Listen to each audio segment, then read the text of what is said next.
Midnight food trip tayo mga tol at nagluto ako ng chicken shawarma at beef shawarma. Talaga namang napakabisang midnight food trip nito mga par, kaya di ko na patatagalin to. Simulan na natin dito sa bawang. Tanggalin lang natin yung matigas na parte, tapos hiwain natin ng pino yan. Tapos sunod tong sibuyas, 4 na piraso to mga tol. Sunod dito naman tayo sa ating kamatis, tanggalin lang natin yung buto niyan para di basa yung ating shawarma mamaya. Tapos hiwain lang natin ng ganyan. Sunod dito naman tayo sa pipino, tinanggal ko lang yung balat niyan para may konting design. Sabay biyakin natin, tanggalin natin yung buto sa loob. Sabay yan, hiniwa ko na ng ganyan. Tapos kunin natin at okay na tong ating aromatics. Tapos to naman meron na ako 1 kilong chicken breast dito mga tol. Kalahating kilo lang yung kukunin natin dyan. Tapos yan hiwain natin ng pa-cube size. Pag chicken shawarma natin to mga boss, sabay yan timplahan na natin ng curry powder, paprika, turmeric powder, garlic powder, asin, paminta at mantika. Tapos yan haluin na natin mga tol. Saka ko linagyan ng Lea and Perrins. Tapos dinagdagang ko ng mantika para suwabe. Tapos haluin lang natin at okay na to. Gawa naman tayo ng mayo garlic sauce ng ating shawarma. Pigaan lang natin ng 2 kalamansi. Tapos evap, yogurt sana kaso wala. Tapos lagyan natin ng minced garlic at black pepper. Tapos haluin lang natin maigi mga tol at okay na to. Kunin muna natin yan. Tapos palitan natin ng bagong mangkok. Tapos lagyan natin ng garlic sauce at hot sauce of your choice. Tapos haluin lang natin at meron na tayong spicy garlic dressing. Edis tayo ng kalan. Lagay natin tong 300 grams na ground beef. Tapos lagyan natin ng 2 sigal na tubig. Tapos lutuin natin sa high flame hanggang sa kusa siyang magmantika. Saka natin lagay tong bawang. Tapos ang kutsahin natin dyan. Saka natin sunod tong sibuyas. Saka ako tinimplahan ng oyster, Lea and Perrins, asin at paminta. Tapos haluin natin. Saka ako linagyan ng konting tubig para makaskas natin yung mga shit sa gilid. Tapos yan kusa na rin nagmantika yan mga boss. Tapos kunin natin at okay na to. Edis ulit tayo ng kalan at maglagay na tayo ng bagong mantika. Tapos ulog na natin tong marinated chicken natin. Niluto ko lang sa katamtamang apoy yan ng 5 minuto. Tapos yan hanguin na natin. Kunin na natin tong unang salang tsaka tong pangalawang salang. At ito na ang ingredients ng ating chicken and beef shawarma mga boss.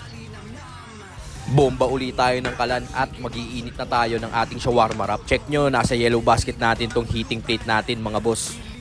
Tapos yan, assemble na tayo mga tol. Naglagay muna ako ng foil. Saka natin isunod tong shawarma wrap. Saka ko linagyan ng sibuyas. Tapos tong ating kamatis at pipino. Saka ko linagyan ng 1 dakot na ground beef. Tingnan mo naman boss, napaka-solid yan. Tapos saka ko linagyan ng keso. At itong ating napakabisang mayo garlic sauce. Tapos yan, ibalot na natin mga tol. Mala shawarma joint ang datingan yan par.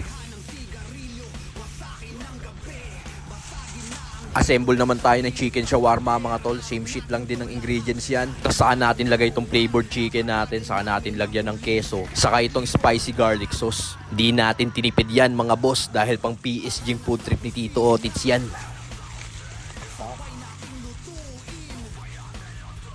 Sindi ulit tayo ng kalan at iinitin natin itong mga shawarma natin. Para talagang ganap na ganap mga tol. Kasi yan balibalik ta rin natin. At syempre yung uminit na siya, pinagkukuha ko na. Tapos yan, testing tayo ng isa. Tignan mo naman par, solidong solido yan. Dito naman tayo sa ating chicken shawarma. Talaga namang sasambulat sa bibig mo to pag natimusan mo to boss. At yan na nga mga tol, tapos na ako magluto ng pang PSG kong midnight food trip. Nakagawa tayo ng beef shawarma at chicken shawarma. So paano mga tol? Tara! Bakbaan na natin to. Yon mga tol, ngayong gabi, ito na nagawa natin mabisang midnight food trip. Gumawa tayo ng chicken and beef shawarma. Mga boss, dito tayo sa beef. Tikman natin.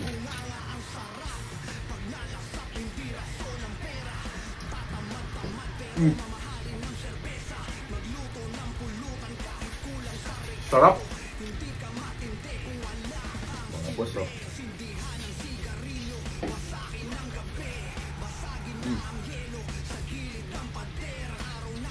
Dito naman tayo sa ating chicken shawarma.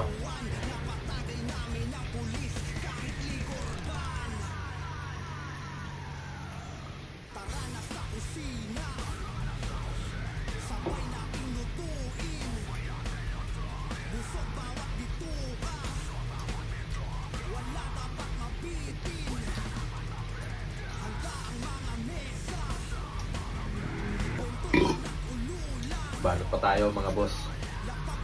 Balik tayo rito sa ating beef shawarma. Solid.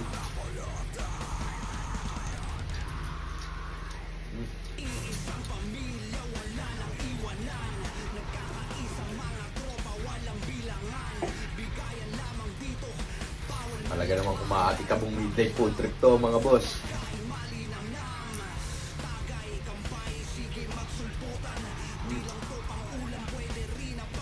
So paano mga tol? Hanggang dito na lang. Peace.